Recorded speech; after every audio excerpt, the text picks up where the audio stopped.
முன்னாள் பிரதமர் மன்மோகன் சிங் மறைவு காரணமாக அரசு துக்கம் அனுஷ்டிப்பதால் புதுச்சேரி கடற்கரை சாலையில் கலை நிகழ்ச்சி, இசை நிகழ்ச்சி, நடன நிகழ்ச்சிக்கு அனுமதி இல்லை. கூடுதல் தகவலுடன் நம்முடைய செய்தியாளர் இளவந்தன் என்னென்ன கட்டுப்பாடுகள் இருக்கு, பொதுமக்களுக்கு என்னென்ன கட்டுப்பாடு பொருந்தும்?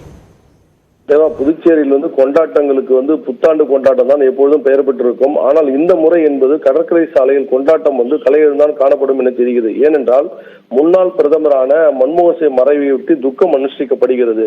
இதன் காரணமாக கடற்கரை சாலையில் இசை நிகழ்ச்சியை நடத்துவதற்கு அனுமதி மறுக்கப்பட்டுள்ளது.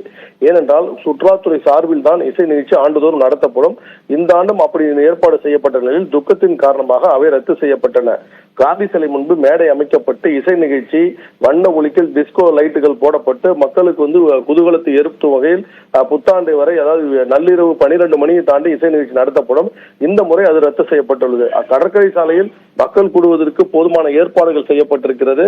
2 லட்சத்துக்கு மேற்பட்டோர் வருவார்கள் என்பதற்காக 10 கம்பார்ட்மெண்ட் பிரிவுகளாக தடுப்புகள் அமைக்கப்பட்டுள்ளன. வண்ண விளக்கொலிகள் ஏற்படுத்தப்பட்டாலும் இசை நிகழ்ச்சி, டிஜே, நடனம் போன்றவைக்கு தடை செய்யப்பட்டுள்ளது.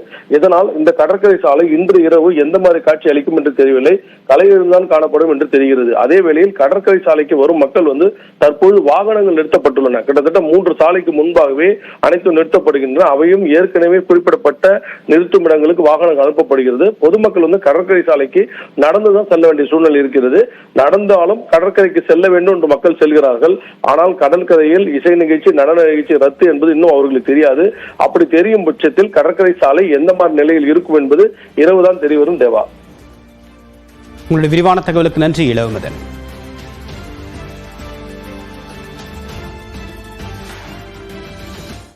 காவி சாயம் பூச நினைக்கக்கூடிய தீய எண்ணங்களை வள்ளுவம் விரட்டி அடிக்கும் என்று முதலமைச்சர் மு க ஸ்டாலின் தெரிவித்திருக்கிறார்.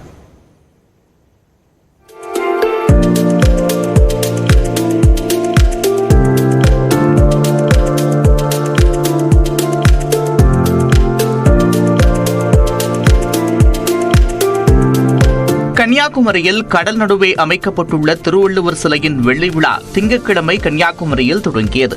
இந்த விழாவின் 2ஆம் நாளில் வெள்ளி விழா கண்காட்சியை முதலமைச்சர் மு க ஸ்டாலின் திறந்து வைத்து பார்வையிட்டார். புகைப்பட கண்காட்சியில் வைக்கப்பட்டுள்ள திருவள்ளுவர் சிலைக்கு மரியாதை செலுத்தினார்.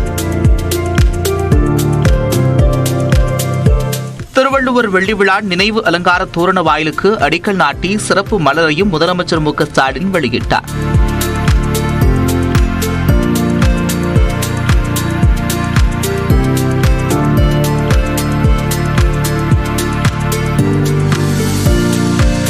சுமார் 4 கோடி ரூபாய் மதிப்பில் முடிவுற்ற பல்வேறு திட்டப்பணிகளை முதலமைச்சர் தொடங்கி வைத்தார்.